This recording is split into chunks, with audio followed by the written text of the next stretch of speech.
And before we begin, I'm honored to acknowledge that the Vancouver Community College is located on the traditional unceded territories of the Musqueam, Squamish, and Tsleil-Waututh peoples who have been stewards of this land for time immemorial. And now I have the pleasure to introduce His Excellency Marco Nobili, Consul General of Italy in Vancouver. Please, Consul.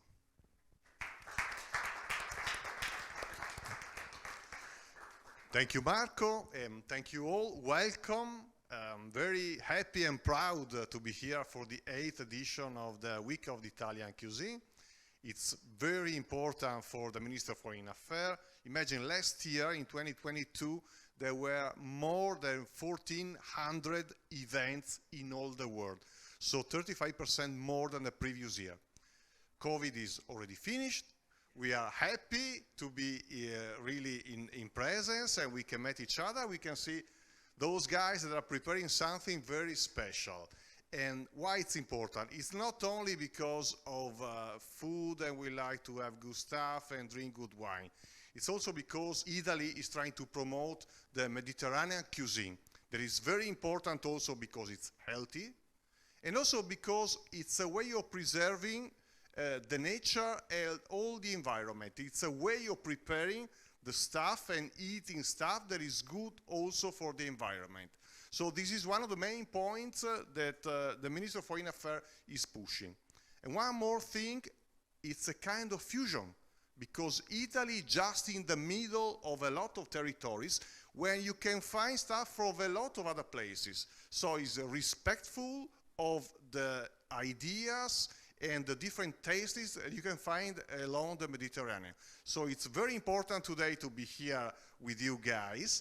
And I just curious to see what is already boiling down there. So I want to pass the word to my friend Dennis, and thank you all for coming.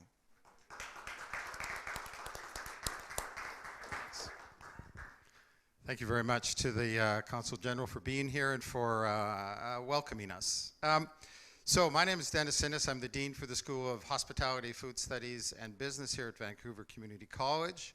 And I want to first of all bring greetings from our president, AJ Patel, who is out of town today at another conference. So he unfortunately can't be here today, but just wanted to send his greetings, welcome, and his appreciation for these years of collaboration that we've had with the Italian Consulate, the Italian Chamber of Commerce, APCI, now the Italian Trade Commission.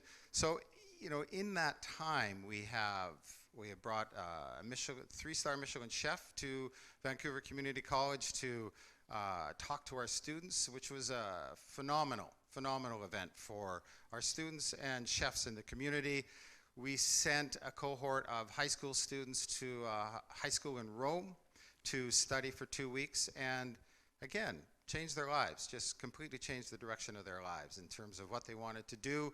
We brought a cohort of students from different high schools throughout Italy to Vancouver Community College to study with us. And again, we're in education, and to see the impact on our students that this collaboration has had, and a lot of really good food, of course, and really good wine, and just that celebration of Italian and Mediterranean cuisine. We are more than happy to be involved and to continue this relationship with the Italian Trade Commission, the Chamber of Commerce, and the Consulate. And I just want to say right now we have a student studying in northern Italy at a school called Alma. He won a scholarship for 4 months at the school and a 4-month stage. I spoke to him a couple weeks ago. Again, life-changing. Just could not believe what he's learning at the school. And then he has time from January onwards at a stage at a fine dining restaurant in Italy. So, and this continues. We're in a kind of collaboration with George Brown out of Toronto, Algonquin College out of Ottawa, and ITHQ out of Montreal to continue to collaborate as how we can get our students to study in Italy and bring that expertise back to the local communities. So it's been a wonderful 8 years, 2016.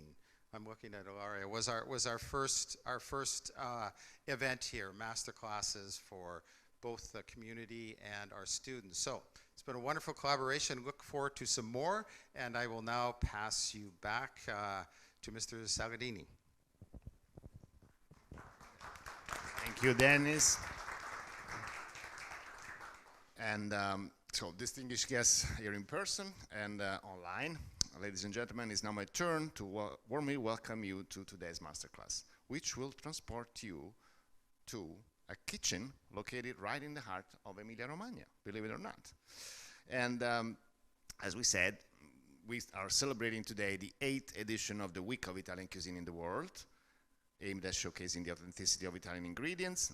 This series of events, let's not forget it, has been created by the Ministry of Foreign Affairs and International Cooperation in collaboration with many partners, including the Italian Trade Commission, or ITC, whose office is in Canada. I am currently managing. Our contribution to the Week of Italian Cuisine this year is implemented in Canada, thanks also to a collaboration with Confartigianato, whose members are artisanal companies, many of which manufacture food and beverage products. As many as 65 companies from the Italian regions of Calabria and Emilia-Romagna signed up for the program with us, with the ITC, and are looking for importers or distributors, since they would like to start selling their products in this country. Please note that in the brochure we distributed, and you can find also online in our page, the back page carries a QR leading you to a virtual delegation website where you can browse their offerings. And feel free to reach out to our offices in Toronto, Montreal, or Vancouver if you would like to be assisted in learning more about these companies. Coming to our masterclass, let me remind you briefly that Emilia-Romagna boasts an unparalleled 200 products and 26 ingredients, enjoying an indication of geographic protection under the European Union law. This is an astounding number. And the region is also renowned for its iconic Parmigiano Reggiano, Grana Padano, balsamic vinegar, premium prosciutto, but it also excels in the production of other categories. From pasta establishments, often family-owned and or operated, to consortia and cooperatives of producers and consumers, from multinational branded bakeries and pasta makers, and you add the name there, to vegetable preserves, processing plants, and cutting-edge wineries. The agri-food scenery in Emilia-Romagna stands out for its harmonious blend of heritage and modern culinary excellence. So the abundance and variety puts it at the very heart of Italy's culinary excellence. So once again, geography is the key. The low altitudes and fertile soils of the Po River Valley, coupled with the stunning Apennine mountain range, create an extraordinary mosaic of environments and gastronomic experiences. And I encourage you to savor not only the flavors, but also the connections and cultural stories woven into each dish, which maybe we'll hear some from our chefs today. So, in fact, delving into the agri-food offerings of Emilia-Romagna today, we will embark on a sensory and experiential journey led by two very knowledgeable chefs, David Azzi and Mark Massicotte. They will generously share expert tricks and secrets, empowering our audience to cook 3 typical recipes like seasoned professionals. So a few words about each of them, just to introduce them to you, and then of course they will complete the job during the presentation. Chef David Azzi was born in Canada of Italian parents and was schooled by his own family about cuisine from Emilia-Romagna in his early years. As a teenager, Chef David spent 1 year working at a restaurant in Panzano in the province of Modena, where he learned the ropes of the trade. Once back to Vancouver, he started the A-Ware Cafe, and in 1997, he moved on to create the Golden Boot, a restaurant serving typical northern Italian cuisine in his hometown of Coquitlam. All items on the menu are homemade from scratch, including the tortellini, which are one of his favorite dishes. Mark Massicotte has been a chef for 35 years now. Internationally trained, Chef Mark has held leadership positions in restaurants, hotels, convention facilities, and private golf clubs in several foreign countries and Canadian cities, including Calgary, where he owned a restaurant. For the past 16 years, he worked at the Vancouver Convention Center, where he achieved the position of executive chef. He holds a Bachelor of Hospitality Management degree from the Vancouver Community College and is at the same time a certified chef de cuisine and a certified sommelier. He is one of the only 2 Canadians to possess both titles. Now, thanks to our fantastic pair of chefs, let's dive into the captivating masterclass that awaits you, both live and online. Buon appetito e buon lavoro.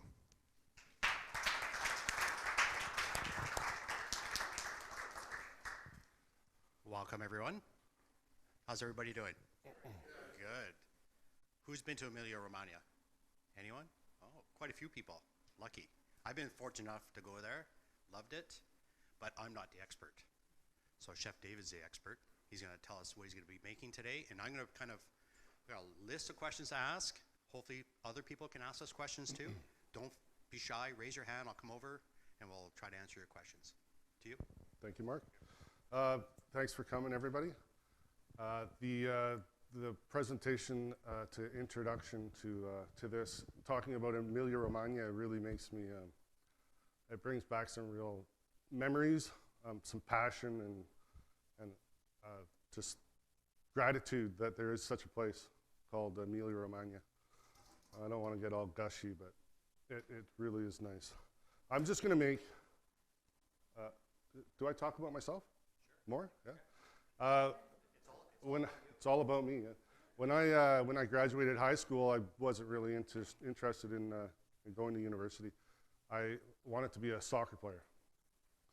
And since I had sort of grown up in Italy, my father was a school teacher. We would spend 2 months of the year in Italy with his family and my cousins and my relatives.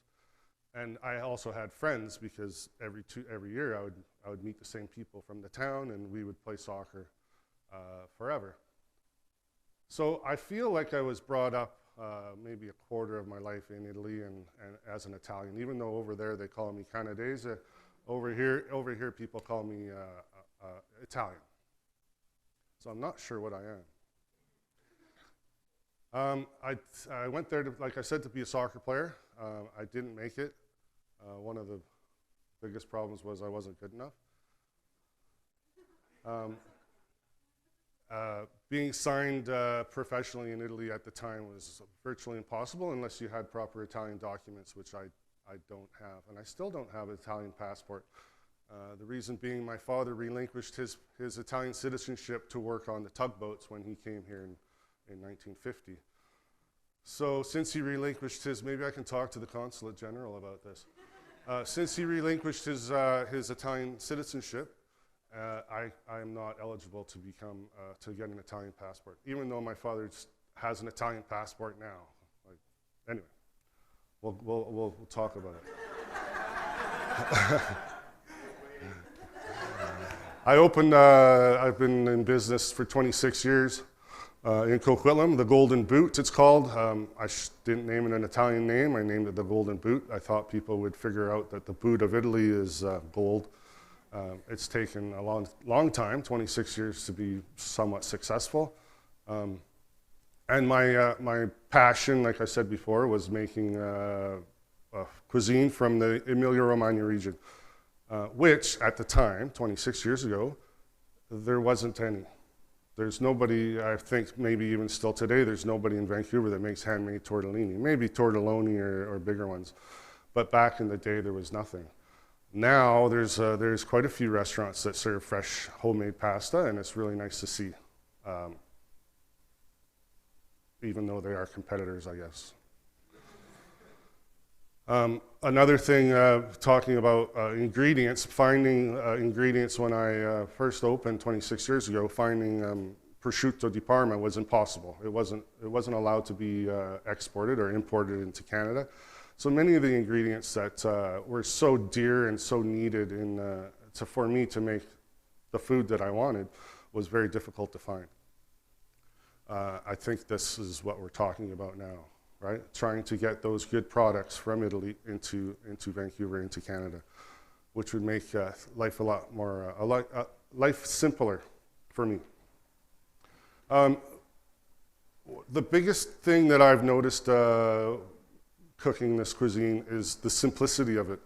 And people, my customers always say, oh, how'd you do that? I'm like, if they only knew how simple it was or what I did. I mean, there's only a couple of ingredients and that's it.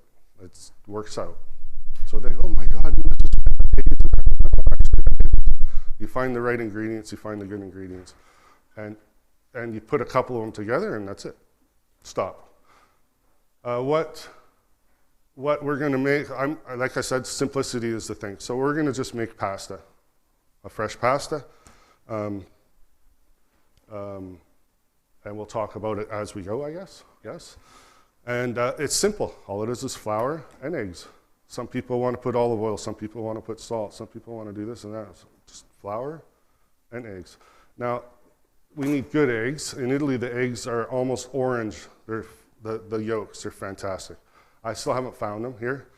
I've been to the farms and I come back with these free-run eggs and I'm, oh, this is going to be it. And you crack it open and it's like, they're pale. These are the ones that I found that are consistently the best. So I'll use those. They're not orange, but they are a nice bright yellow. Okay? I have 1 kilo of flour for 10 eggs. Everybody knows this recipe, right? This is all-purpose. All-purpose? Yeah. This is double O. I changed it up. So basically, I'm just going to make pasta dough. Really simple. This is 1 kilo and 10 eggs. I know probably everybody here's done it, and that's not a difficult thing. I don't do it on a bench. I do it in a bowl. That's different too. I know I've watched all the food shows. And anyway. Okay, so I'm going to have to speak louder. I don't have a mic. Do you normally do it in a bowl or do you do it on a table too? I do it in a bowl. Like the mamas do there. I do it in a bowl because it makes less mess. Okay. So we said all-purpose flour, but you use double O for your... I use all-purpose at the restaurant. Okay. And when I was doing it, I said, why don't I try the double O? And what was the So difference? I made 2 of the double O. The double O is a little bit, it's a finer grind. It's probably good for like tortellini Okay. and tortelloni, but when you're making tagliatella, I think you want something a little stronger. So, like I said, we use regular all-purpose flour for our pasta dough. Okay. So, Might be wrong. well, the camera can get in there. So when we're going to mix a pasta, are you going to mix it till it's fully mixed, or are you going to kind of just incorporate it? I'm going to mix it as best as I can. I'm going to bring it all together, and then it's Okay. going to sit for an hour, Sit for an hour. and then it'll be good to go. Okay. So a little fork.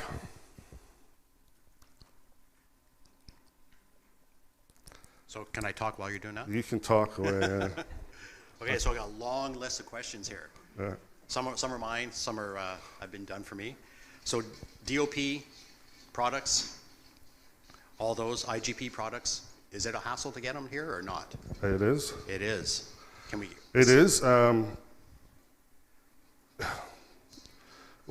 What I said before about Emilia Romagna, the problem with Vancouver and Canada and most places in the world, there isn't too many people from Emilia Romagna that immigrated. And once you've been to Emilia Romagna, you'll understand why they didn't immigrate, because it's the best place on earth. So getting products from Emilia Romagna, there wasn't, I guess, too many people that were looking for it, because most of the Italians in Vancouver, or most of the Italians in Canada, are not from Emilia Romagna. So why would they want prosciutto, or why would they want Parmigiano Reggiano, or why would they want, the good stuff? Did I answer the question? Kind of. Yeah. Is it hard to find? Yeah. Well, it's getting easier, for sure easier. Like I said before, it wasn't even allowed to bring prosciutto or salami in. So I'm just gonna fold this up there. Okay. Well, I know the cost is a lot more to bring that in. Pardon? I said I know the cost is a lot more to bring it in. Yeah. Do you think it's worth it?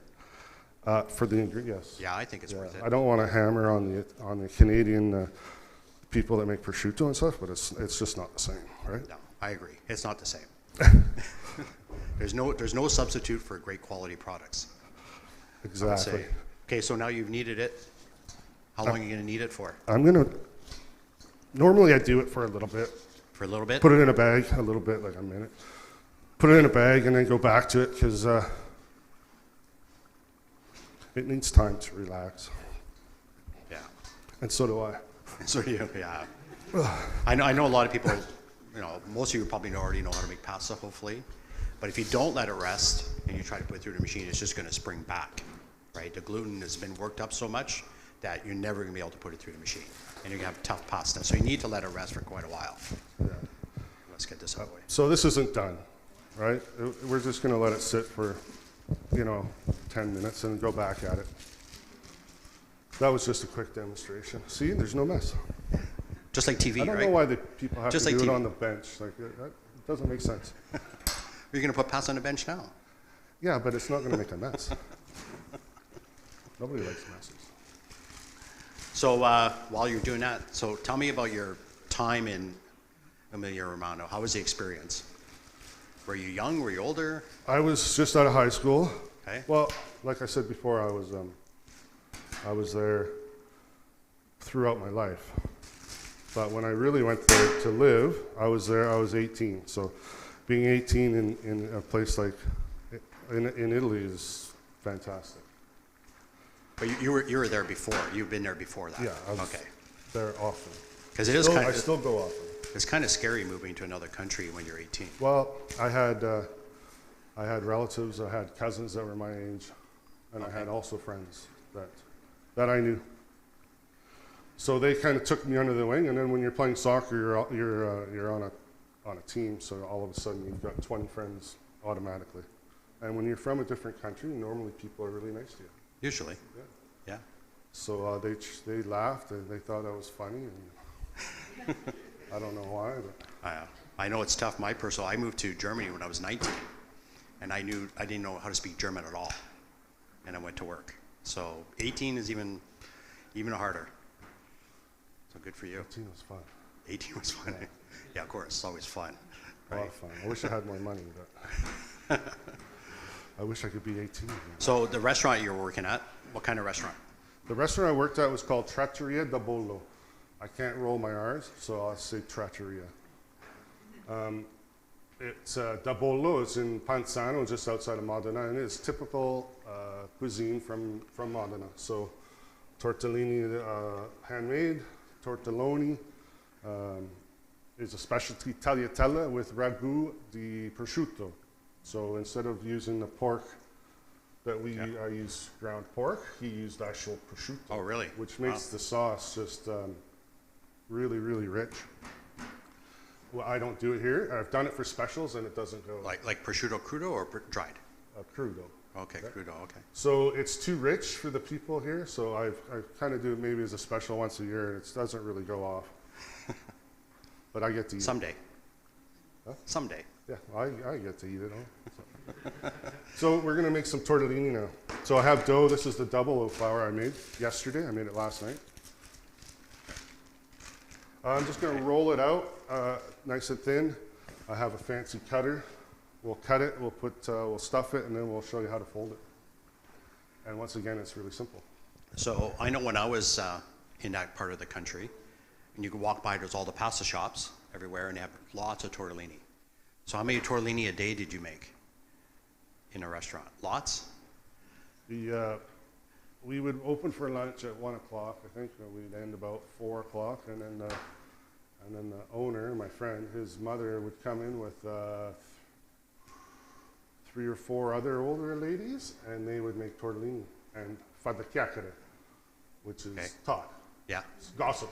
So they would sit around and they would roll it out with they would roll the dough out with the mozzarella.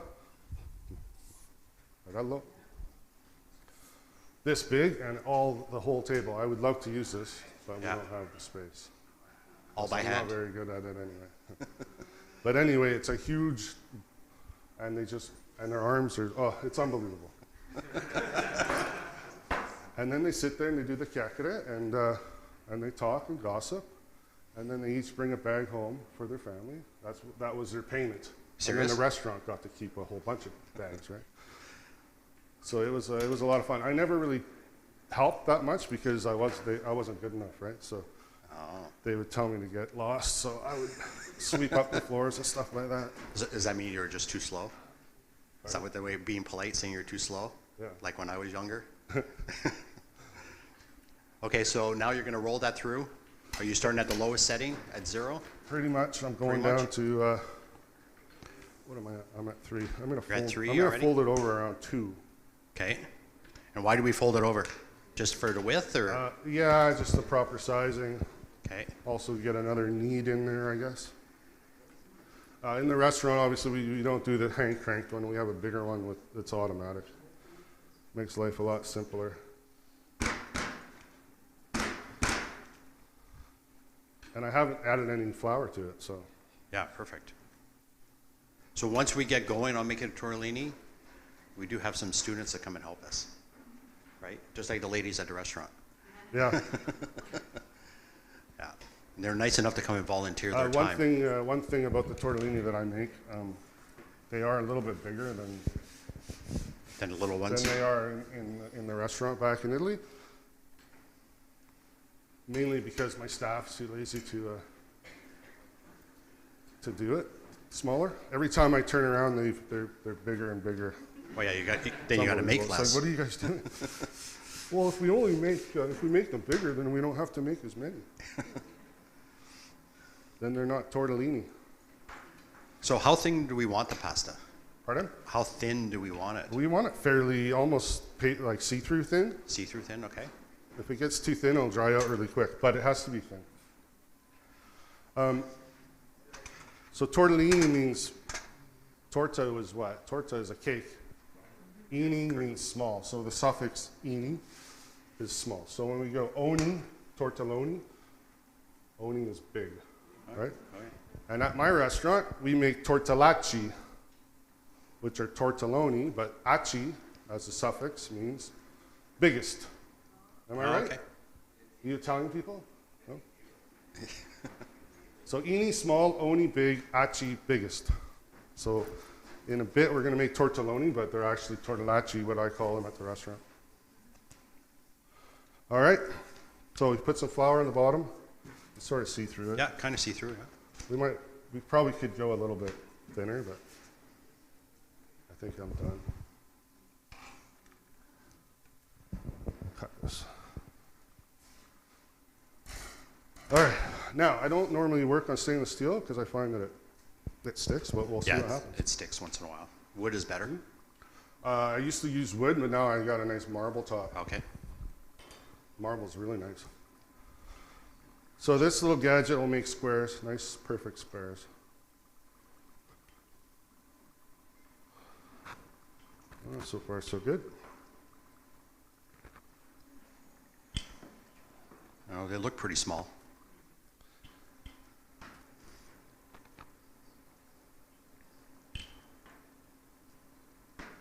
I'm going slow for you guys, right?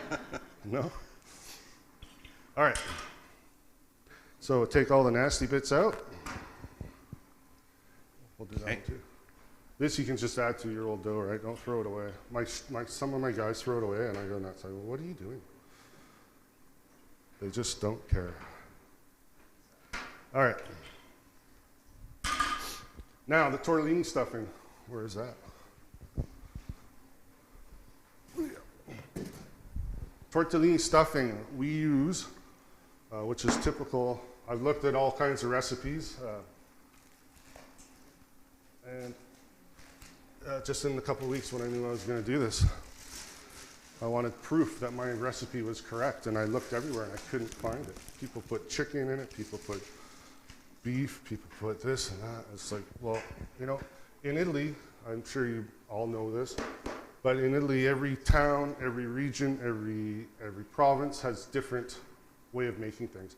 And it's not even that, it's each household has different ways of doing it.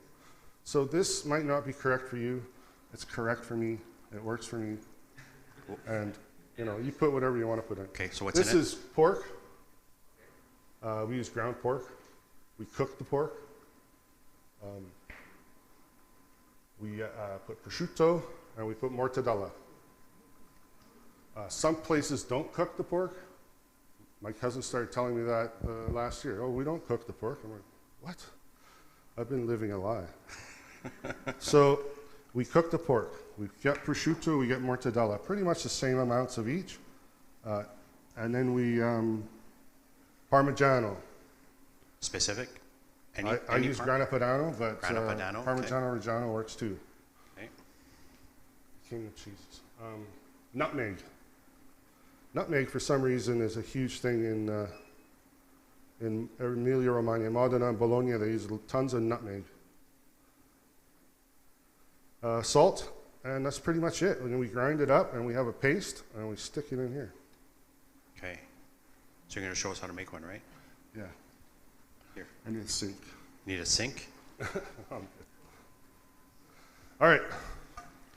So you have a square. You make it into a triangle. Okay. And then you push it because you have 2 layers of pasta you want to make into one layer. Then you fold this, and you go around your finger. My fingers are huge, so I do just the tip. I know you did that pretty fast. Well, it wasn't fast at all. We have some students here Do to you help have us help? today. Ladies, you want to come up? Come on up. Don't be shy. So we have Annalyn, Anna, and Jay. You never made tortellini before, right?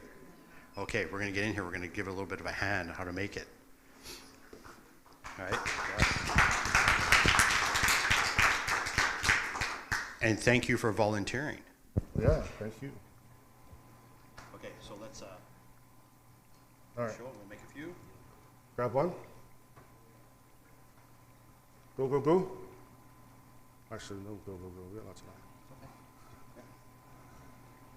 Now fold it into a triangle.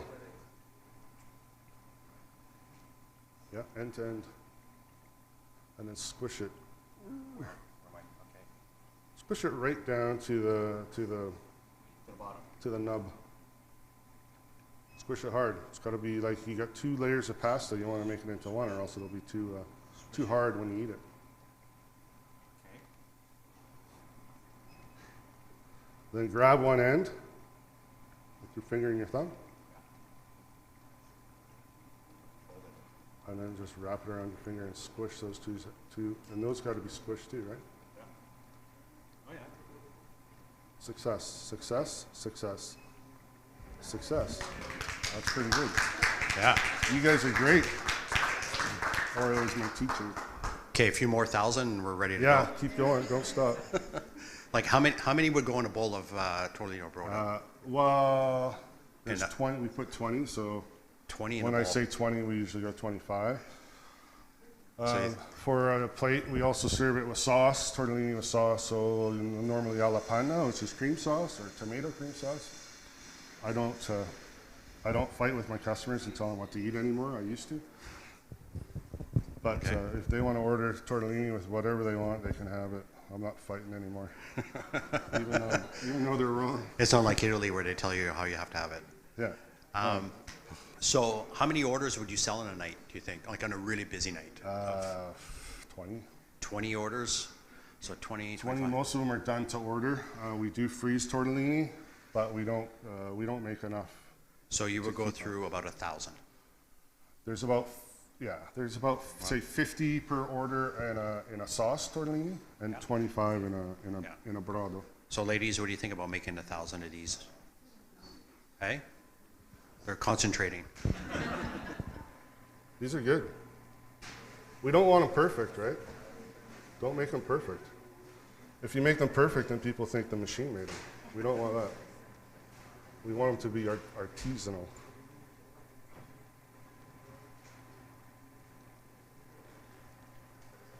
Now the tortellini was invented, I don't know, 1500s or something like that. This is going off the top of my head. 1500s in a town called Castelfranco Emilia. Castelfranco just so happens is where I played soccer. Yeah. And they actually have a monument to the tortellino. If you go to Castelfranco, I'm sure you can Google it. Google the monument to the tortellino, and you will see a monument, sculpture of what apparently happened in the 1500s, I believe. There's an innkeeper, or a hotel innkeeper, and there was a woman, I think it was either Venus or Lucretia Borgia? Now there's many different stories. So it was either Venus or Borgia.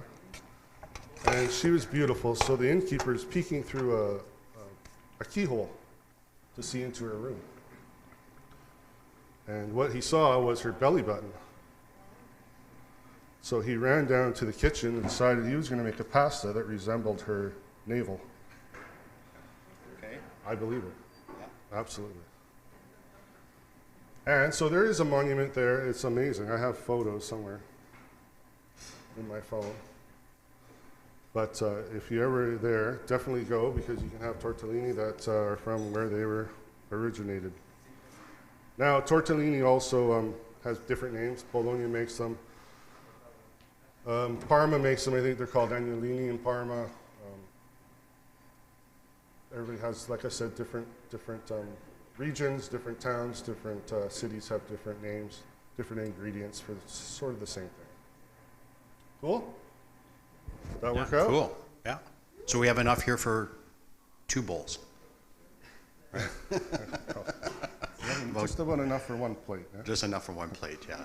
So lots of labor. Should we move on? Sure. Yeah? Yeah. Or do you want to keep doing this? I'm okay with doing less. I think, well, we got a lot. I hate to throw this out. It's okay. All right, thank you. Hey. All right, the tortellini. Okay, so while we're doing this, question for you. What would be kind of a tip to running a successful restaurant, Italian restaurant? What's the what? What tips? The tips? Tips, like what kind of... I don't know. When you find out, let me know. But, you know, is it I was ingredients? Is it... I was telling Mark earlier that I wish I never did it. You wish you never did it. But ingredients make a difference. Ingredients are key. Do customers care? People hope always so. want to buy the cheapest stuff, right? Because they think they're going to get the biggest profit margin, but it's not true. If you No. make a terrible product, why would people come back? Well, a lot of times So when you you have use... to use good ingredients. Yeah, at times when you use cheaper ingredients, you just use more. In the end, it costs you the same. Yeah. So there's something to be told about using proper ingredients and good ingredients. Do you bring anything directly from Italy? Specifically from Italy, no, I don't. But No. After doing this, I'm definitely interested in looking to see what is available. I have been to some trade shows in Italy and I always wanted to, I actually went to BCIT to be an importer-exporter. Oh, okay. That'd be interesting. Somehow I got into cooking. Yeah. So what are we gonna make next? We're making tortelloni. Tortelloni. What I said before, oni means big, but at my restaurant we call it tortellacci, which is the biggest. And it's pretty much, there's also called tortelli. This is the same sort of thing. And this is, you can find this all over Emilia Romagna. It's stuffed with ricotta cheese, spinach. Some people don't use spinach, they use Swiss chard. We use spinach and nutmeg, Parmigiano Reggiano, and that's about it. Simple again, right? Very simple. Everything's simple. Well, I think that's the beauty about Keep it Italian simple. food. It's all simple, but It's all the tasty. ingredients. I remember about 10 years ago, I was at my cousin's for dinner, and she was from Toscana. My aunt was making the dinner, and she was phenomenal dinner.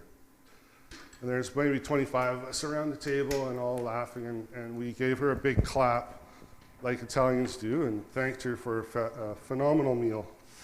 And she almost burst into tears because it wasn't good enough. And the reason it wasn't good enough because she couldn't find good ingredients. She was really, really upset. She said these tomatoes, aren't even tomatoes. I don't know what they are, but they're not tomatoes. I didn't really think about it at the time, but she's right. The ingredients are key to everything. Okay, so same process, same Yeah, thickness, I'm gonna go same thickness, same everything. just bigger. Do you have a special cutting tool for this one, or you're just gonna No, cut it I'm by gonna hand? use the same one. Same one. I'm just gonna,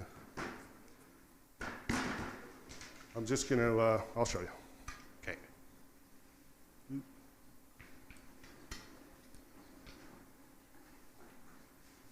Alrighty. Everybody okay? Yeah. Is there any questions Why from don't I have anyone? somebody do this? You're hungry? Yes, okay, well, we have questions. The spinach is cooked, yeah? No garlic. In Emilia Romagna, garlic isn't really used that much. Only olive oil? That's another, I mean, we use olive oil, but we, in Emilia Romagna, it's been, I don't know, I've learned this since I started, but it has a very strong French influence to it, the cuisine. So there's a lot of butter, there's cream, milk, bechamel sauce, there's sauces on meats. Where if you go to the south, you don't use cream, you don't use butter, you don't use milk. And I have quite a few. Like I said, the people from Emilia Romagna didn't immigrate here. So most of the Italians that come to see me are from the south, and they want their lasagna with no bechamel. They want no butter, they want no cream. Oh, what were you doing with cream? They get really upset. The French influence in Emilia Romagna is huge. In fact, even the dialect that they speak in Modena sounds almost French if you listen to it. I never got to understand it. I could barely understand Italian, but when they speak the dialect, it is a lot of nasal sounds and almost sounds French. It's amazing. I don't know what the question was. The question, Yeah, the spinach is just steamed in water. Yeah, steam chop it, it up, steam it in water. Yeah, we squeeze the water out of it? yeah, yeah. Oh yeah. Yeah, you Try gotta to get squeeze as it much dry. water out as you can. Chop it up? Ricotta, spinach, parmigiano, nutmeg, noce moscato. Yeah, See. pretty simple. Okay, so these tortellaccis are going to be a little bit bigger. So I'm going to cook. Oh, I'm I see gonna what you're cut doing, it. okay. I don't have a specific cutter for tortellacci. I do it like that. And these we make to order at the restaurant. So do you have the pasta rolled out already? No, or you we have to roll it out? to order. Wow, Everything's okay. done to order. They don't freeze. The only way to freeze them is to parboil them. Yeah, So you cook them for a minute, take them out of the water, and then you can throw them in the freezer. but they'll crack. If I don't do that, which we don't, like I said, we don't freeze them. But the reason is if we put them in the freezer, they just crack. The pasta cracks Yeah. for some reason. I don't know, some science thing. Yeah, it's ice. The ice I don't- expands and it cracks it. Yeah, I guess the liquid expands. And Yeah, these freeze, no problem. I strange. guess the meat doesn't expand as much. Well, there's a lot of moisture in the ricotta and the spinach Yeah. too. So, okay, so Where's that? You guys ready?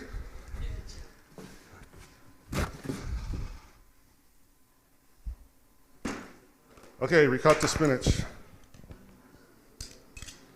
Now these are identical to the tortellini. okay, Like we're gonna fold them the same way. They're just bigger. and the sauce for this is sage butter. The sauce we use is butter sage, is recommended, Okay, very traditional. which is extremely traditional. Okay, But we, like I said, we'll do it whatever they want. I like it, when I was a kid, I used to like it in tomato sauce, tomato and butter. Oh, Yeah. it's phenomenal. And when I used to make these when I was a kid with my nonna, my zias, and my mother. And whenever you made a mistake, you just ate it. even raw, just pop Okay. it in. All right, grab one. Don't use this one's got a little flour on it. Try ones like that. So same thing, you're gonna make a triangle. Squeeze it as hard as you can to make those 2 layers of pasta into 1 layer. Okay, so how much filling did we put in there compared to the pasta? What did I have? Quarter? Tablespoon? No, like I'm talking like volume wise. Because a spoon could be a big spoon or a small spoon. Yeah, 25% maybe of the surface Yeah, area? a little bit less maybe. A little bit less, okay. So same thing. You're gonna fold that over, fold that over, and then go around 2 or 3 fingers, and then squeeze that. Because that's 4 layers of pasta now you want to make into 1. And that's a big tortelloni, right? You do not want any filling on the crease, because then it'll unwrap itself and make a mess of your water. Okay, excellent. How many per order in a restaurant? We do 13. Unless I'm 13? making it, Wow. then I do 14. Why? I What's the always want difference? to do more than what they expect. My staff doesn't get that. They just want to do the minimum. Always do more than what you're asked to do. Right? How many seats do you have in your lovely restaurant? Pardon? How many guests? How- and how many seats? Oh, how many people working? No, how many seats? Oh, how many seats? How many seats in a 50. restaurant? About 50. Yeah. So on a busy night? Well, we have 50, then there's bar seating, and then there's, in the summer, there's a patio, but it's 50. Legally, it's 50. Then if the liquor people are watching, it's 50. All right. So What are we doing? I know now that you own a restaurant, it's kind of tough to get away. Would you want to go back and learn more about the region's food? I go back once a year. Once a year for a couple weeks?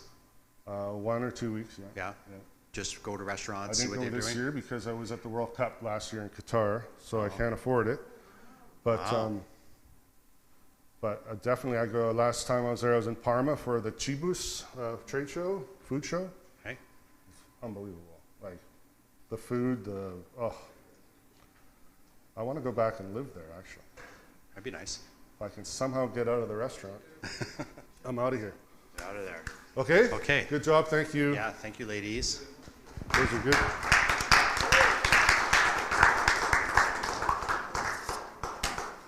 Time we're doing good. I don't know. How are we for time? We have lots of time? Yeah, we're good. One more. Yeah, we have one more. So one more specialty. One more. It's the best one, right? What am I looking for? Tagliatelle bolognese, they call it. And I was looking at recipes. I learned this from Bollo, which is my mentor at the restaurant I worked in. Bollo and I have known each other since we were like 5 years old, 4 years old. But we only see each other like once a year. But what he did, and like I said before, he does ground prosciutto in his bolognese sauce, which is really, really rich and really delicious. But I don't do that. I use pork, ground pork, and the best is the shoulder, or the butt, they call it. So And what? fat is vital. So don't, like, if you want it to taste good, you need fat. I know people are worried about what they look like. I know. But, Fat is flavor. Oh, fat is so good. It's where it's all at. You need fat. So here in North America. So don't get lean pork. Yeah, don't get. If you want it to taste good, get it if you were. Yeah, don't. So here in North America, most people make it with beef. Oh. Right. I make it with pork at home, too, and because of the fat, and also I find it's a little juicier. Right, it doesn't dry out like beef Yeah, does. no. Yeah, and it's more flavor. Pork isn't a necessity. There are veal and beef and stuff, but I use all. When I first started, actually, I did put veal. I used pork, like 3/4 pork and 1/4 veal, and I'm like, what am I doing this for? I just went all pork. Okay. It's so, delicious. So tagliatelle, same process. Yeah. What we have in here is ground pork. We have carrot, celery, onion that I would put in a blender till they're fine, because I don't like to chew on chunks of carrots and stuff. That's just my personal feeling. We cook that in olive oil till it gets soft. Then we add the pork. We brown the pork until it's cooking in its own fat. If you don't wait for that step, it doesn't work. Don't ask me why. I'm not a scientist. Cook it until it's in its own fat and it's cooking. My staff does it, and they cut corners, like I say. They're always looking to cut corners. So they cook it a little bit, and then they throw it in tomato paste and throw in way too much tomato, and I'm like, what is this? It's not what I want. So we wait till it cooks in its own fat. So it simmers. It's going to take a while, half an hour. And then you add tomato paste, a little bit of tomato paste, and you cook that until it gets cooked off a little bit. And then you add the passata or the strained ground tomatoes. We use whole tomatoes that we blend with a hand mixer, but you can use passata as well. And you don't want it to be, you'll see it later. I don't know if you can see it now, but it's not a tomato sauce, it's a meat sauce. A lot of people make, a lot of restaurants make bolognese, and I look at it and I'm like, well, you can't call it that. That's not that. So tomato paste, let's talk about tomato paste. A little bit of tomato paste. Italian tomato paste or Canadian tomato absolutely. paste? Okay. There's a big difference. Huge difference. Tomatoes are, like my aunt said, tomatoes aren't tomatoes here. Yeah. We live in a beautiful place, but it's not the place for tomatoes. I know if you use like North American tomato paste, it's very sweet. Yeah. Yeah, very concentrated. Everything's sweet in America. And did you say garlic or no garlic? No garlic. No garlic, okay. There's no garlic in Emilia. Well, I would not say there's no garlic in Emilia, but it's not an ingredient that's often used, in my experience, in Emilia Romagna.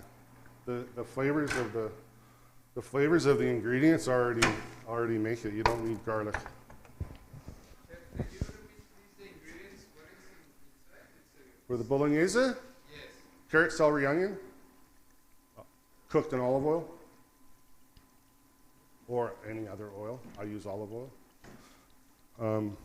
Pork, ground pork, pork butt. A little bit of tomato paste. For 2 kilos of pork, we use 1 little can of tomato paste. How big is a little can? I think they're 150 mil. And then we use about 100-ounce can of tomatoes. Okay. Do you finish it with cream or no cream, the sauce? We put, to order, when we make an order, we add a little of cream. Yeah, it's something we don't do here, but in Italy, in that area, they do that. Like I said, in Emilia Romagna, cream is huge. Butter's huge. So we add a little bit of cream. We don't put it in the sauce automatically because we have so many people that are, oh my God, I'm dairy free. Oh my God, so we don't put it in. We'll add it just in case somebody is, lactose intolerant. Yeah. One of those people. Yeah, Sorry, there's one of you. I'm just kidding. The cream is going to add a lot of richness to it also. Pardon? The cream is going to add a lot of richness It to adds, it. yeah. Actually, you know what? I forgot an ingredient. 2 ingredients. I add a little bit of prosciutto in this. We get to the end of a leg of prosciutto, and you have a little, the foot, the ankle. We'll chop that out, we'll grind it through a grinder, and we'll add it to our bolognese, which adds more flavor. Okay. And another thing we had, is a piece of rind of the Parmigiano. So we use grana padano at the restaurant. When you're finished grating it, we grate our own cheese, of course. When you get down to the rind, throw it in. Okay. It adds more flavor. And it's lactose. It doesn't have lactose. So Or if you're lactose intolerant, you can eat it. So here's a tough one.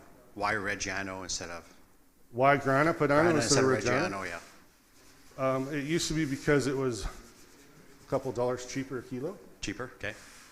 But I actually, honestly, prefer grana padano than Taste-wise. For flavor? I find the Reggiano kind of melts a little bit when Okay. you put it on the pasta, and I find the grana padano is Kind of stays. more granular. It's just a preference. So But the other one's great. So those of you who have been to Emilia Romagna, have you been to Italy? Has anybody been to Italy? No, Italy, You know, the one in Bologna, where, have you been there? Yeah, I found it quite amazing, actually. You know, they teach you, they'll show you how to make the cheese and the mortadella and the prosciutto. Yeah, yeah. They show you how to go make to the everything. factories and did tours, yeah. Yeah, but Last when- time yeah. I did balsamic, I did Parmigiano, and I did prosciutto. But if you And go- balsamico. But if you go to Italy, there's a huge. Oh, Italy. Yeah, they have a huge complex.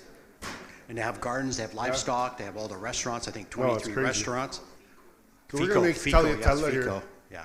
The tagliatella is from Bologna, I believe, and it's so specific that I've heard rumors that there's a golden tagliatella in the Chamber of Commerce in Bologna, like on Okay. a plaque on the wall with the proper dimensions of the tagliatella.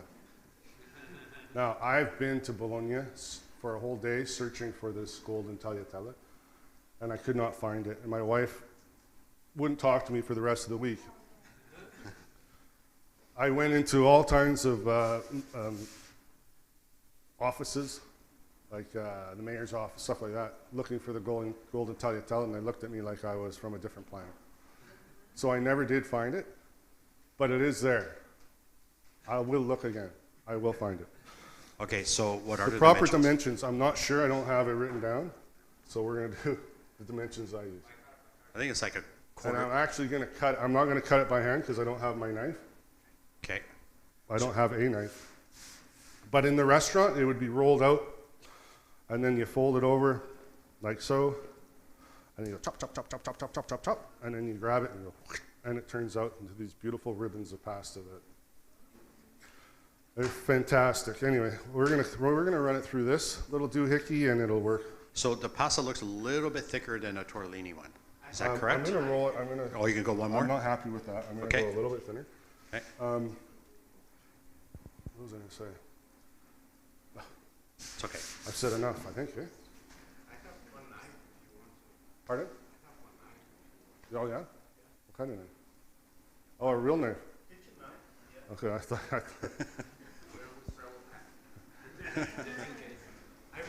that was my excuse that I didn't have to do that. Thank you. Oh, you're gonna let me use that? Yeah, sure. It's you. On the steel? How about On we the get, steel table? how about we get the cutting board? I'm kidding. I wouldn't do that.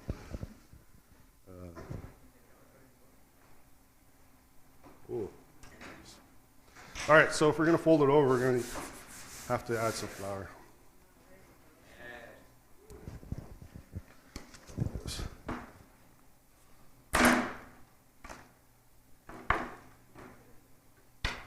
Brilliant. Do you do this order at the restaurant too? No, we make No? this, actually, we don't even make it by hand. We make it with an extruder. The extruder? We make the penne, the spaghetti, the tagliatella with an extruder, and the pappardella. Okay. Yeah, just So the big just machine that- saving time. Big machine mixes it all in together? Yeah, one of those with the brass? Yeah, it Yeah, mixes, okay, it comes nice. out. We weigh it, and freeze it. Okay. Yeah. So you fold it over, not too Just much fold flour? it over nicely. Cut. Cut it.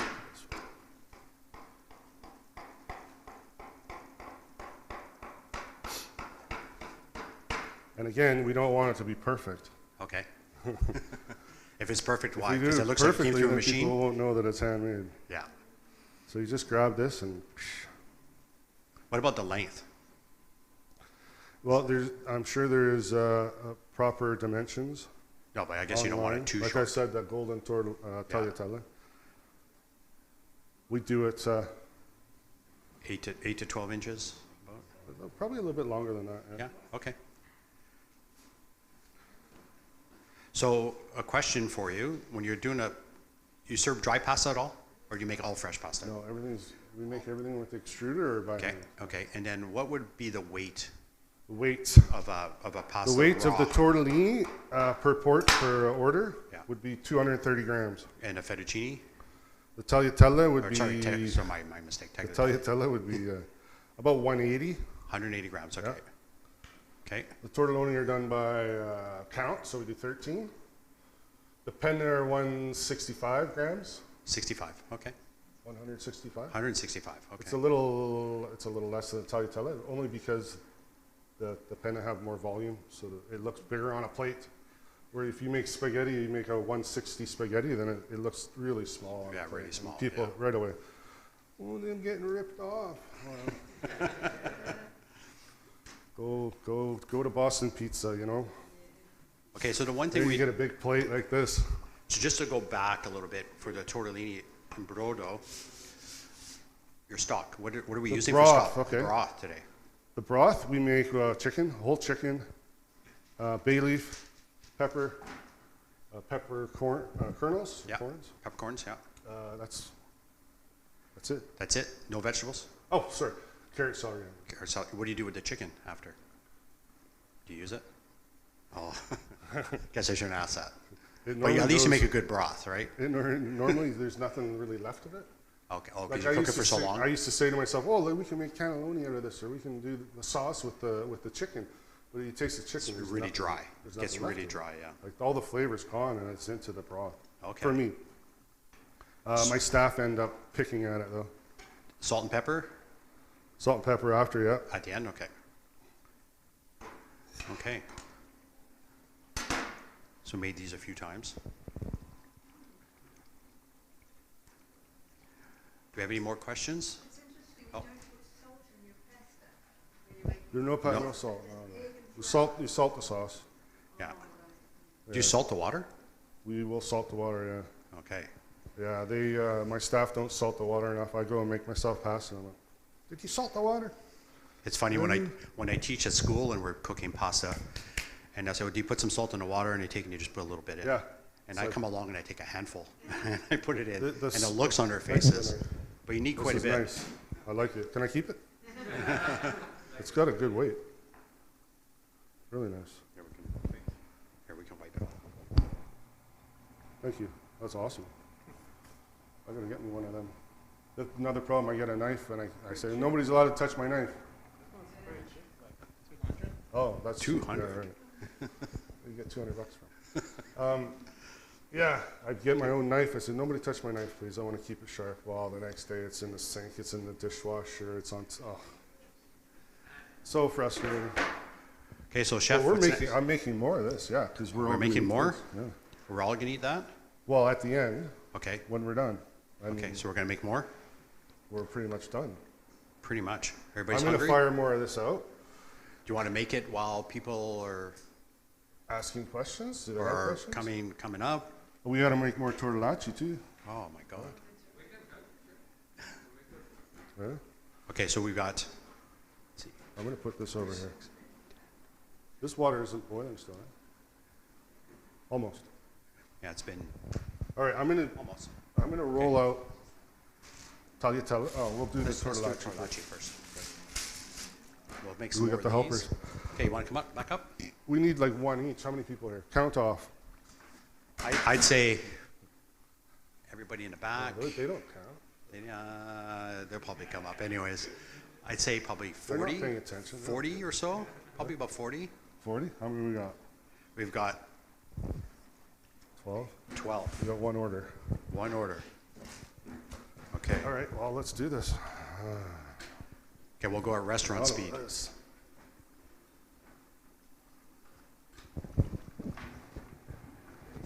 You're gonna have to talk while you're doing that. You'll have to talk while you're doing that. Oh, I'll talk. Ask me a question. Because I'm gonna help you out. Which one is the most, which one is the favorite on your restaurant? Hold on a second. You know, you want to ask again? Chef, what's the favorite dish on your restaurant? Like the most popular one? These are my favorites. The most popular, it's strange, but probably the tortellini or the tortelloni or tortellacci. It's strange because every time I redo the menu, which is, it used to be maybe once a year, now it's a couple times a year, because of the inflation of pricing, I raise the price up of these more than everything else. So some stuff goes up 5%, that goes up 10, 15%. And the more I raise the price, believe it or not, the more I sell it. No idea why. The reason I raise it up is because it's such a pain in the butt to make, right? It takes forever to make, and I don't want to make it, which is, and then I raise the price, and then more people order.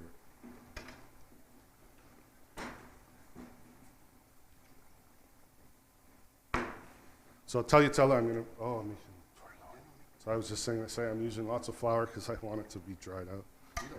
Huh? No, it'll work. We have expert. We're gonna make more tortellacci.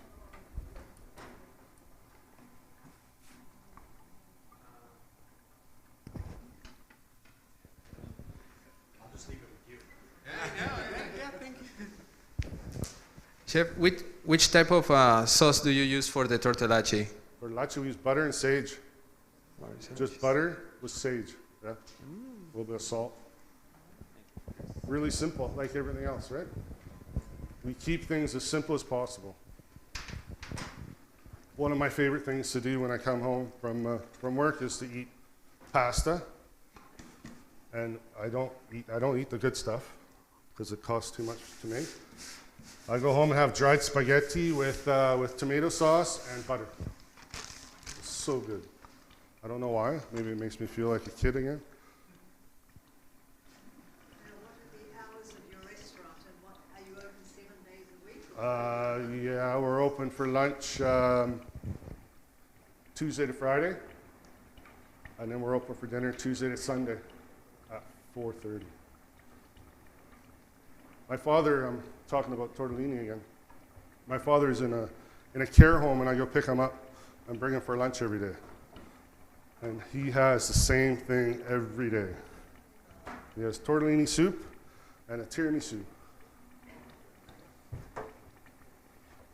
you have a special bakery that you order your tiramisu? No, we make it ourselves. Yeah. We have we make our own cheesecakes. We usually have cheesecakes. Tiramisu we make daily. We go through a lot of it. I would highly recommend the Golden Boot. So where is it in Coquitlam? It's in Coquitlam, West Coquitlam. I don't know, just off Austin. By Millardville, isn't it? Yeah, Somewhere by Millardville there? Heights. Yeah. I grew up in Coquitlam. I live in Port Moody now, but yeah. And I thought when I opened the restaurant that we're lacking this type of cuisine. There's Italian restaurants, Italian-American restaurants that serve what they called Italian food. But there was nowhere that made stuff like this. And now there is.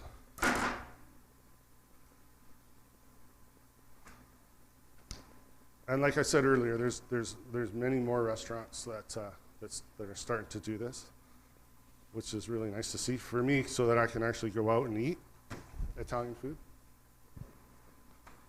I'm a bit of a snob. I'm an Italian food snob. Sorry. All right, we ready? Yeah, we're ready. Where's my thing?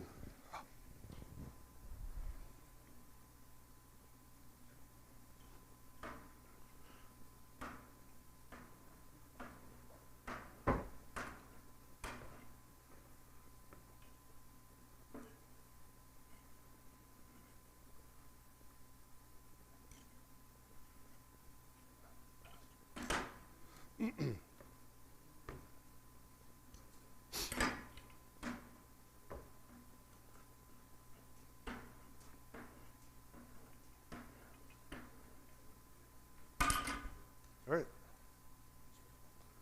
Here we go.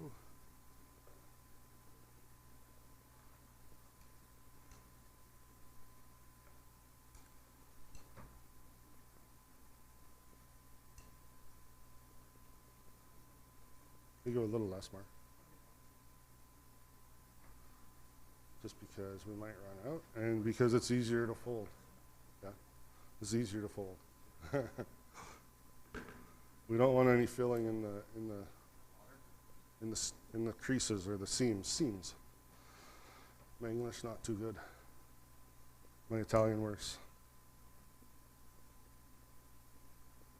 Mark, do you want to talk about your experience with wine as well? We acknowledge that Emilia-Romagna is a region that has outstanding wines as well.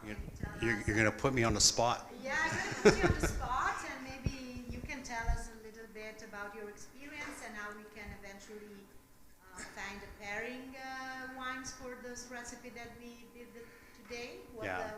The toughest one is Italian wines, Oh, yeah. right? Because there's, what is it, 3,000 varieties, different varieties of wines, of grapes in Italy. So it's so different from north to south. There are some commonalities. We'll talk about Emilia Romagna, for example. For me, if I think Emilia Romagna, I'm thinking Lambrusco, right? But not the cheap stuff that we used to get, not the Rio Niti stuff, but like the actual designated Lambrusco. Good story I have is when I was in Parma, we went to, I think it was a little cafe across from an old church, and it was about 30 degrees outside, and we ordered a bottle of Lambrusco. And Lambrusco was always served chilled, right? So red sparkling is served chilled. So we get the bottle of wine, and we're sitting there, my wife and I are sitting there, it's a beautiful day, and it's like, wow, this is just amazing. And all of a sudden, the waiter comes along with a platter of hors d'oeuvres, 12 hors d'oeuvres. And I said, oh, I didn't order these. He says, no, it comes with the wine, right? And the wine in the restaurant was maybe $25 Canadian. So to me, I thought that was wonderful. Like, we never get anything like that here. You just get the wine, maybe get another one. But for them to give that extra special made me feel great. Made me want to go back. I didn't drink a lot of wine from Emilia Romagna because you don't really see a lot of it here. Even to find Lambrusco was hard. There's a couple different ones that you can find. But I know that Emilia Romagna was the first area in Italy to get the DOCG for white wine, right? The Albania de Romagna, which is quite an accomplishment. There's not that many DOCG wines out there, if everybody knows what that means, yeah? Because I can't pronounce it, what it is. Maybe you can. You know how to pronounce it? DOCG. Yeah, DOCG. Sorry about that. Denominazione di origine controllata e garantita. There we go. Perfect. Yeah. But so for most of the time, I would say, especially with tagliatelle, bolognese, we're going to go Sangiovese. Right? Sangiovese from the area. You need a rich wine with a rich dish. Really, that's kind of the way I'm looking at it. Like when I'm pairing wines, I'm looking at wines with food. I'm either going to contrast or I'm going to complement. And when I'm looking at this, I'm going to complement it. So I want something with some tannins, especially older. If you get older Sangiovese, sometimes they get that tomato type flavor, dried tomato, dry herbs, and to me, that really goes well together. The soup is a little bit harder to try to pair. You can go white or red. If I was going to go white, I'd probably have a Verdicchio, so a little bit simpler wine, nothing really overpowering. Red would be very, very hard to pair with this. Maybe a Pinot Nero. I don't know, Emilia Romagna makes a little bit, but not very much. We'd have to go a little bit more north to Friuli to find some really good ones. And for the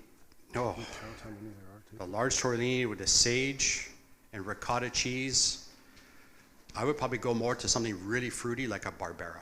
I know they do make Barbera in Emilia Romagna, but Barbera is mostly a Piedmont, but they do mix a little bit over there. So that's kind of what I would suggest. I know today we have some excellent wines, right? Most of them are all from Toscana, but they're all very, very good. Any questions about wine? No? Good. Okay.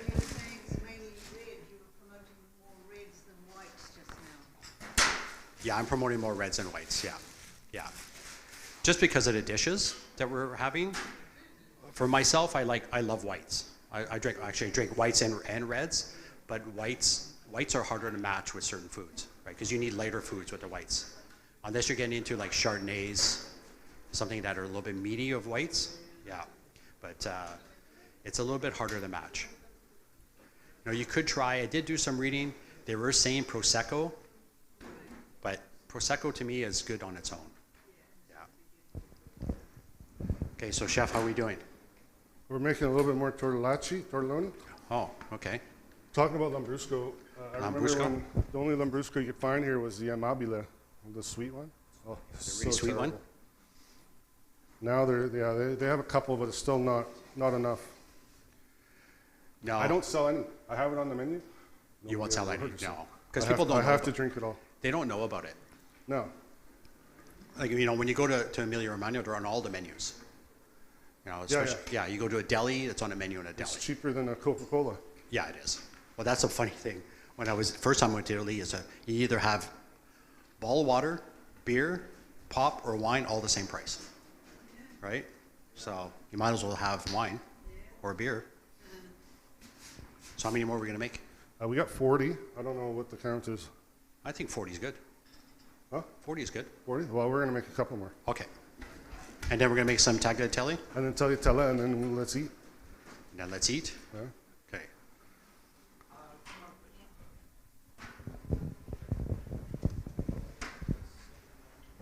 How many people do you have working in the kitchen? At one time, Yeah. we have a guy that makes pizza, pasta, salad. Me, I'm usually doing this. Pizza guy's usually here, so there's not a lot of room. So how many is that? 4? So 4, 5. 4, 5. 5 gets a little crowded. 4 is nice, but I'm usually not really doing much. So I'm just standing in the way usually. They get mad. They get mad when I'm there. And for production? I would say 5. And the production, you make it at the same time you have the service? Yeah, Yeah? yeah. Yeah, we make this to order. So it's like 2 people just for If making whoever's available will come and help Oh, yeah. with this, yeah. Sure. Thank you so much. Like if the pasta cook isn't doing anything, he'll come over and fold a few. The pizza guy, same thing. Sometimes even the servers come back and help out. So you They spend, always like to get their hands into stuff. do you spend most of your time in the kitchen, or do you go out to the front I spend most of my time doing this. doing that? Okay. This is my passion. Do you have a partner, or you by yourself? I'm owning it by All myself. by yourself. Okay. It's an open sort of kitchen, so I do see people, and I am a little shy, but I do occasionally talk. Chef David, do you have any special requests for your customer to accommodate their taste? Do you have to sacrifice or compromise in any way? That's funny because when I first opened, I said, "There's no way this is what I'm making. If you don't like it, you go somewhere else." I have softened up a little bit. We don't put pineapple on pizza. Yeah. But you know what? I don't even care anymore.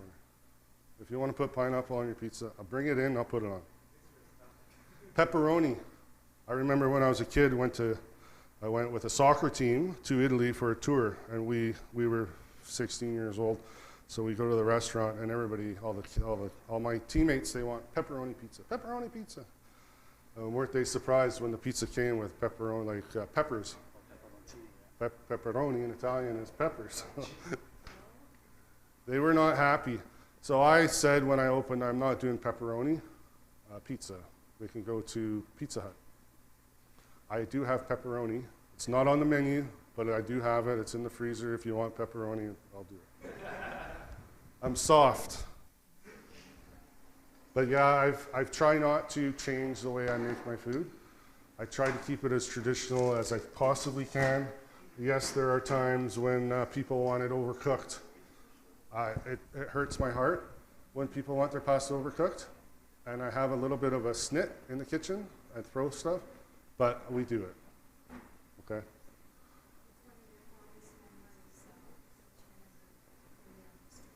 Pardon? What are your fondest memories? Of Italy? There's so many. I think just the food is spectacular. The only problem with Emilia Romagna that I can mention would be they don't have a soccer team. Okay. Bologna is their best team, and it never wins anything. Modena's in Serie B. Maybe one day. So we're gonna start Oh cooking. no, they have Sassuolo. Sassuolo. Yeah. Are we gonna start cooking? We're gonna. Yeah. Do you want to do that? Yeah, let's start cooking. We can cook these off. Sure. We need some butter. We need to melt some butter. We need a heat. Here. This is hot. We got another pot. There's a big one here. Butter, people know anything about butter? Butter is different, right? You can get good butter, you can get bad butter. This, I have no idea. I got it at Costco yesterday. It was very expensive, so I imagine it's good. Right? It's about $8 for this. Chef David, I have a question for you. Go. What suggestion can you give to the traders and chefs that came today for this masterclass and the students to get into a successful business? You say that it took you 26 years to become kind of successful. You're really shy and you know, in saying that, but what kind of suggestion can you give today about your experience? I wish I had an answer, a simple answer to that. In my experience, I've had 3 restaurants that failed.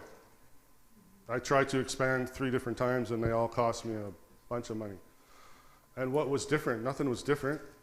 It was the same food. I had partners in those restaurants. Maybe that was the problem.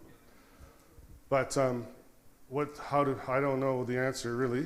I think a lot of luck, a lot of perseverance, even when stuff was going not right. I remember my father, he was my accountant as well, so he would, I would take the bills, I would give it to him. He would do the payments, he would pay the staff. And I never really knew what was going on in the bank account. But I would say, well, what's going on, you know, in the bank account? And he would be, well, you're living hand to mouth, David. You're living hand to mouth. So I don't know if he helped me during those struggling years, because like I said, I never saw the books, or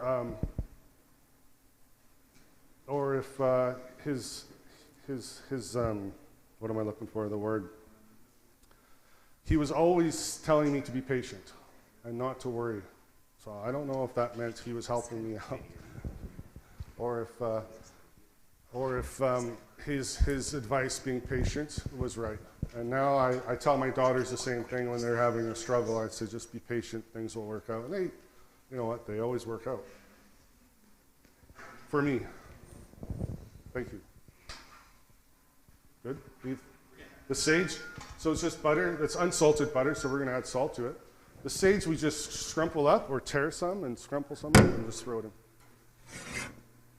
I'll find salt.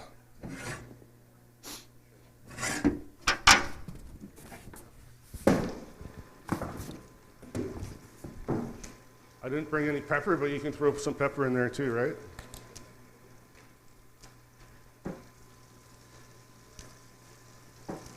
Too much salt. Did you cook the pasta?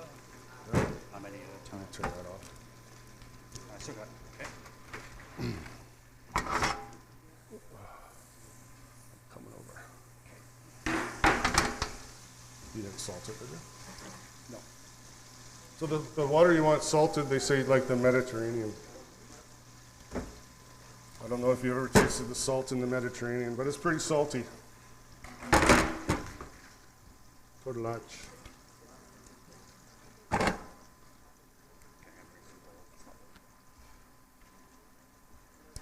think we're going to do this in stages. We have like 40 or 50 of these guys, and if we throw them all in, they might get a little crowded and stick here. Pardon? Oh, we'll say 4 minutes. Probably less. The tagliatella would take a minute. I throw it in and pull it out.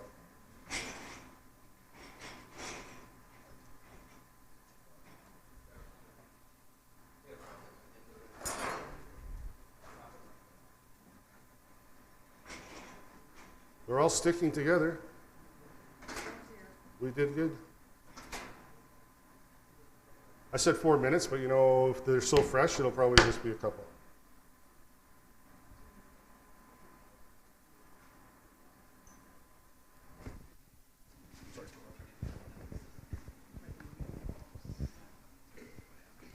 And like I said before, I like my pasta al dente. I like my spaghetti crunchy. Should be on it. You can feel it. You get when you've been doing it for so long, you give it a squeeze and you can tell if it's closer.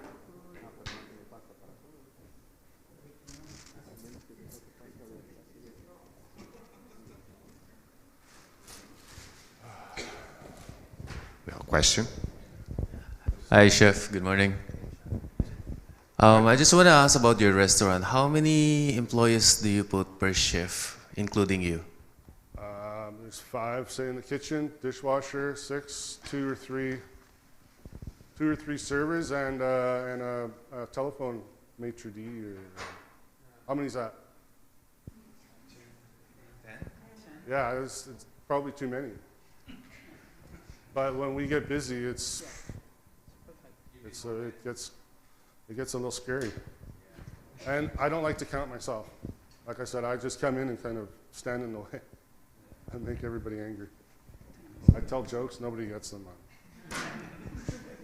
They've been with me, you can, I think, pull them out. Any more questions? My staff has been with, most of my staff has been with me for a long time, so. It's rare that I have somebody new. Hi, good morning. Hello. What do you think about Massimo Bottura? Oh, I think he's excellent. I had reservations at La Osteria La Francescana in May of 2020. Now, in March of 2020, the world went upside down, and I never got to go. And I'm still upset, but I'm going to go. Now he's also opened up a farm area, and I think his chef is Canadian. She is from Montreal, I believe. Pardon? Yeah. Yeah. Do you think that the Italian cuisine is living a transition To that? to this kind of... I think I would love to be there. I would love to eat it. I mean, it looks really interesting. But there's more and more, how do I say this? There's more and more restaurants in the region of Modena that are based on typical Modenese cuisine or Emilia Romagna cuisine. And when you go to Italy, when I lived there, there was very few that you would get actual handmade, artisanal Modenese cuisine. Now, if you drive through Modena, through Maranello, through Vignola, Spielamberto, where balsamic's from, you'll see signs that say restaurant, typical cuisine from this region, obviously in Italian. And those restaurants are unbelievable. And they've gone back in time to slow food to make sure that the food is made the way it was, 100, 200 years ago. Bottura is a visionary, and he's changed everything with Osteria Francescana. But he's also gone back in time with the farm that he has, the farmhouse. I haven't been there, but I know exactly where it is.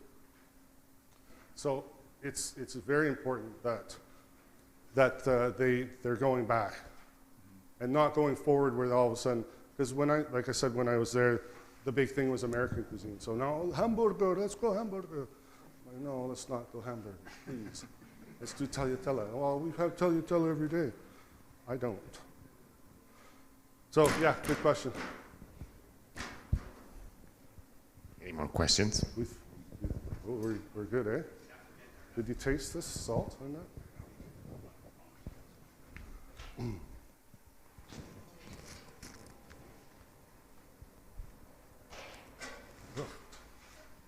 Delicious.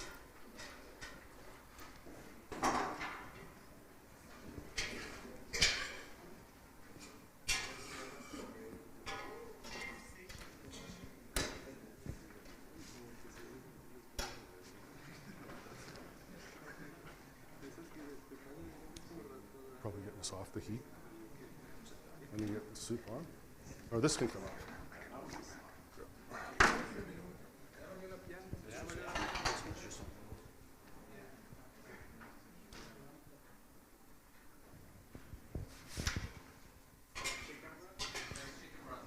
Yeah.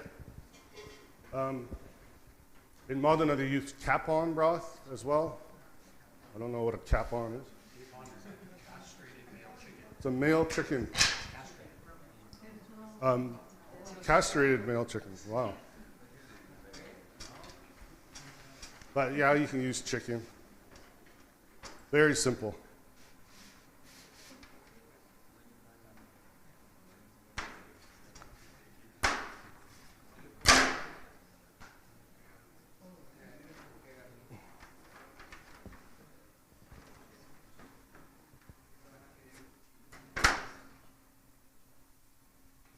Good? Good. All right, so before we taste the food that the chefs have prepared for us, we'll end the live stream here. And I would like to thank all those who attended our masterclass today, from traders to food service professionals to journalists and food enthusiasts. Of course, I would like to thank the chefs who have worked so hard, are working so hard, and the assistants. Thank you very much. And also express my deep gratitude to the Vancouver Community College for hosting us in this beautiful, busy, well-organized location. Of course, you will find more content on the ITC's social media accounts and a landing page on your website. And so also you'll find the brochure that we distributed with all the links to the other masterclasses that went live in Montreal and Toronto a few days ago. And you can watch on demand later on. So please stay tuned now for the screening of Ben Fatto, a photo presentation about the roots of Italian food created by the Ministry of Foreign Affairs and International Cooperation and Confartigianato, and brought to you by the Italian Trade Commission of Canada. So let's give a round of applause to our staff. Thank you very much.